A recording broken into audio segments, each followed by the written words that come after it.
Hello বন্ধুরা, কেমন আছো সকলে? নিশ্চয়ই সকলে ভালো আছো। আমি শুভেন্দু কুমার বেরা, শুভেন্দু একাডেমিতে তোমাদেরকে স্বাগত। আজ আমরা দশম শ্রেণীর গণিতের উপর সরকারিভাবে যে মডেল অ্যাক্টিভিটি টাস্ক দিয়েছে, সেগুলো স্কুল খুললে মাস্টারমশাইদেরকে এগুলো জমা দিতে হবে। তার জন্য তোমরা কিভাবে এই খাতাটা তৈরি করবে এবং কোশ্চেনের উত্তরগুলো কী হবে সেটা নিয়ে আজকে আমরা আলোচনা করব। এই আলোচনা শুরু করার আগেই তোমাদের কাছে একটাই রিকোয়েস্ট, অবশ্যই চ্যানেলটাকে সাবস্ক্রাইব করবে, লাইক করবে এবং কমেন্ট করবে। প্রথমে তোমরা সুন্দর করে একটা খাতা তৈরি করবে। খাতার মার্জিন টেনে নেবে সুন্দর করে, প্রথমে সুন্দর করে একটা মার্জিন টেনে নেবে, এদিক রো আর কালাম ওয়াইজ একটা মার্জিন টেনে নেবে। নেওয়ার পরে তারপরে তোমরা কি করবে, স্কুলের নাম, প্রথমে স্কুলের নাম লিখবে, তারপরে তোমার নাম, তারপর ক্লাস, সেকশন, রোল নাম্বার, এগুলো আগে লিখে নেবে। লিখে নিয়ে এইভাবে লিখবে মডেল অ্যাক্টিভিটি টাস্ক গণিত দশম শ্রেণী, ঠিক আছে? দেওয়ার পর এবার শুরু করছি। প্রথম যে কোশ্চেনটা ছিল দেখো, 1 নম্বরে বলেছে x square plus b x plus c equal to 0 হলে সমীকরণ দ্বয়ের বীজদ্বয়ের সমান হওয়ার শর্ত কী? তো নিশ্চয়ই জানো, একটা দ্বিঘাত সমীকরণের বীজ দ্বয় সমান হওয়ার শর্ত হলো b square minus 4ac equal to 0, ঠিক আছে? জাস্ট এইভাবে লিখে দেবে। 2 নম্বর কোশ্চেন ছিল এইভাবে, দেখে নাও। একটি বৃত্তের ব্যাসার্ধের দৈর্ঘ্য দেওয়া আছে 10 সেমি এবং ওই বৃত্তের একটি জ্যায়ের দৈর্ঘ্য দেওয়া আছে 12 সেমি হলে বৃত্তের কেন্দ্র থেকে জ্যায়ের দূরত্ব কত? ঠিক আছে, তাহলে আমরা সুন্দর করে একটা বৃত্ত আঁকবে। বৃত্তের এটা হচ্ছে কেন্দ্র, এটা হচ্ছে এ বি হলো কি জ্যা, ও বি ওটা কি বৃত্তের ব্যাসার্ধ। এবার এই ও বিন্দু থেকে এ বি জ্যায়ের উপরটা লম্ব টানলাম ও সি, ঠিক আছে?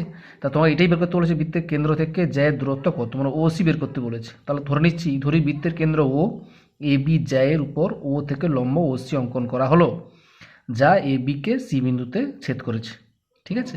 তাহলে অতএব এ বি দেওয়া আছে, অতএব এ বি সমান 12 সেমি, ও বি সমান 10 সেমি। এবার দেখো এই বি সিটা কত, আমরা একটা উপপাদ্য পড়েছিলাম ওখানে। উপপাদ্য কী ছিল না, এই যদি কেন্দ্র থেকে যদি এই জ্যায়ের উপর লম্ব টানা হয়, তাহলে এরা পরস্পর কী হবে, সমাদ্বিখণ্ডকে সমান দুটো অংশ ভাগ করবে। তার জন্য বিসি সমান কত হবে, হাফ ইন্টু এ বি। তো হাফ ইন্টু এ বি মানে কত, হাফ 12 সমান কাটাকাটি করলে 6 সেমি, ঠিক আছে? অতএব কী হবে দেখো, তাহলে দেখতে পাচ্ছি বি ও সি লম্ব টানা হয়েছে, মানে একটা সমকোণী ত্রিভুজ হয়ে গেছে। সমকোণী ত্রিভুজ ক্ষেত্রে কী জানি আমরা, লম্ব স্কোয়ার প্লাস ভূমি স্কোয়ার সমান অতিভুজ স্কোয়ার। তাহলে OC square plus CB square সমান ও বি স্কোয়ার দিয়ে মানটা আমরা বসিয়ে নিলাম। বসিয়ে নিলে আমার মান পেয়ে গেলাম কত, ওসি সমান কত পেলাম, +-8 হবে। কিন্তু এখানে আমরা কী নেবো, দৈর্ঘ্যটা সবসময় কী হবে, প্লাস হবে। তাহলে ওসি সমান 8, অতএব বৃত্তের কেন্দ্র থেকে জ্যায়ের দূরত্ব হবে 8 সেমি, ঠিক আছে? সুন্দর করে এইভাবে তোমরা লিখে দেখাবে। 3 নম্বর কোশ্চেনটা দেখে নাও। বলেছে দুটি ঘনকের আয়তন অনুপাত দেওয়া আছে 1:8 হলে ঘনক দুটির সমগ্র তলের ক্ষেত্রফল অনুপাত চেয়েছে।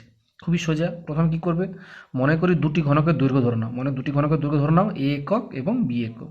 তাহলে দুটি ঘনকের আয়তন সূত্র কি, এ কিউ আর বি কিউ। তাহলে এ কিউ ঘন একক, বি কিউ ঘন একক। আর সমগ্র তলের ক্ষেত্রফল সূত্র কি, 6a স্কোয়ার এবং 6b স্কোয়ার হবে বর্গ একক। এবার এদের কী দেওয়া আছে, এদের আয়তন অনুপাত দেওয়া আছে, মানে কি শর্ত অনুযায়ী এ কিউ বাই বি কিউ সমান কত হবে, 1/8। তাহলে এ বাই বি কত হবে, 1/8কে ভাঙলে কত, 1/2 হোল কিউব, তার কিউব উঠে যাচ্ছে। তাহলে কত, এ বাই বি সমান কত হচ্ছে 1/2। তাহলে এটাকে আমি যদি ভেঙে নিই, আবার এ স্কোয়ার বাই বি স্কোয়ার করলাম, তাহলে কত হবে 1/4।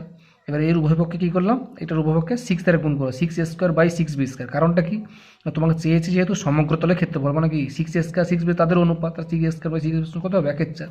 তাহলে অতএব ঘনক দুটির সমগ্র তলের ক্ষেত্রফল অনুপাত কত হবে, অতএব ঘনক দুটির সমগ্র তলের ক্ষেত্রফল অনুপাত হবে 1:4, ঠিক আছে?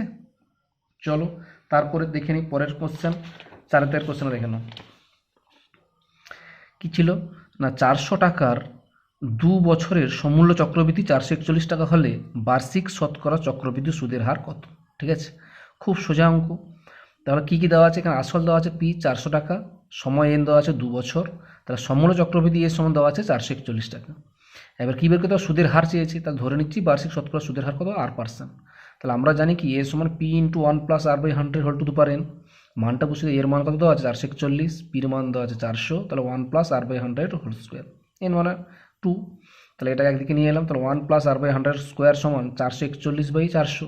তো এটাকে লিখতে পারি কত, 21/20 এর হোল স্কোয়ার।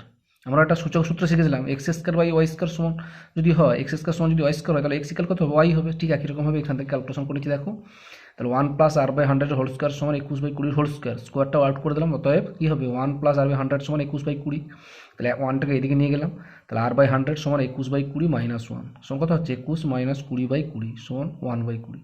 ঠিক আছে, তাহলে অতএব আর এর মান কত হবে 100/20 সমান 5। তাহলে অতএব বার্ষিক শতকরা চক্রবৃদ্ধি সুদের হার কত লিখবো 5%। ঠিক আছে, ওকে।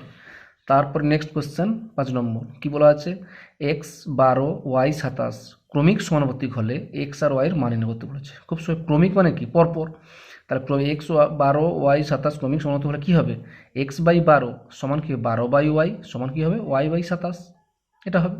তাহলে প্রথম দুটো নিয়ে প্রথমে এই দুটো নিয়ে নিচ্ছি, তারপরে এই দুটো নিয়ে নিচ্ছি। তার প্রথমে এই দুটো নিলে x/12 সমান 12/y, তাই না?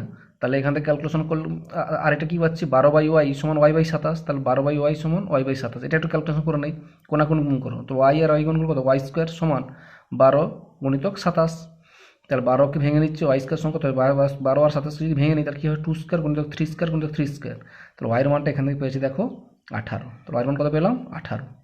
তাহলে এখানে y এর মানটা 18টা এখানে বসিয়ে নিলাম, অর্থাৎ x ইকাল কত হবে 12 আর 12 গুণ করলে কত হবে 144/y, তাহলে 144/y মান কত পেয়েছি আগে 18, তাহলে 18 8 44, তাহলে 8। তাহলে x এর মান এবং y এর যেহেতু ধনাত্মক মান চেয়েছে, তাহলে অতএব x ও y এর ধনাত্মক মানগুলো কী কী হবে 8 এবং 18। ঠিক আছে, এই সোজা অঙ্ক। নেক্সট 6 নম্বর কোশ্চেন দেখো কি বলা আছে, বলেছে ও কেন্দ্রীয় বৃত্তের এ বি একটি ব্যাস, সি বৃত্তে অবস্থিত একটি বিন্দু, ও বিসি 60 ডিগ্রি হলে ও সি এ সমান কত। তাহলে আমরা একটা ছবি এঁকে ফেললাম, এটা একটা বৃত্ত এঁকেছি, বৃত্তের কেন্দ্র ও, এ বি ব্যাস, ঠিক আছে, বৃত্তের উপর একটা বিন্দু সি নিলাম, সি আর বি যোগ করে দিলাম, তাহলে এই কোণটা দেওয়া আছে কত ডিগ্রি 60 ডিগ্রি। তোমাকে চেয়েছি কোনটা এইটা ও সি এ কোণটা, এই কোণটা চেয়েছে। ঠিক আছে, তাহলে আমাদের এই কোণটা কত 60 ডিগ্রি। এবার মধ্যে দেখো এই একটা বৃত্তের ও বিটা কি বৃত্তের ব্যাসার্ধ, ঠিক একই রকম ও সিটা কি বৃত্তের ব্যাসার্ধ। তাহলে এটা একটা ত্রিভুজ, দেখো ও বি সি এটা একটা ত্রিভুজ, এই ত্রিভুজটার কি এই বাহুটা আর এই বাহুটা সমান, দুটো বাহু সমান হলে ঠিক উল্টো কোণগুলো কি হবে সমান হবে। তাহলে এই বাহুটার উল্টো কোণ কোনটা এই কোণটা, আর এই বাহুটার উল্টো কোণ কোনটা এই বাহুটা, তাহলে দুটো কোণ সমান হয়ে গেল। তাহলে আমি এখান থেকে পেয়েছি দেখো অতএব ওবিসি এর ওবি সমান ওসি একই বৃত্তের ব্যাসার্ধ, তাহলে ওসিবি সমান ওবিসি হলে কত হচ্ছে 60 ডিগ্রি।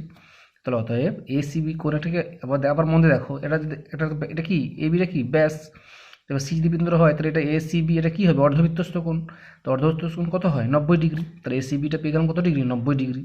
অতএব ও সি এ সমান কত পাবো এসিবি মাইনাস ওসিবি, তো সমান কত হবে 90 ডিগ্রি মাইনাস 60 ডিগ্রি সমান কত হবে 30 ডিগ্রি।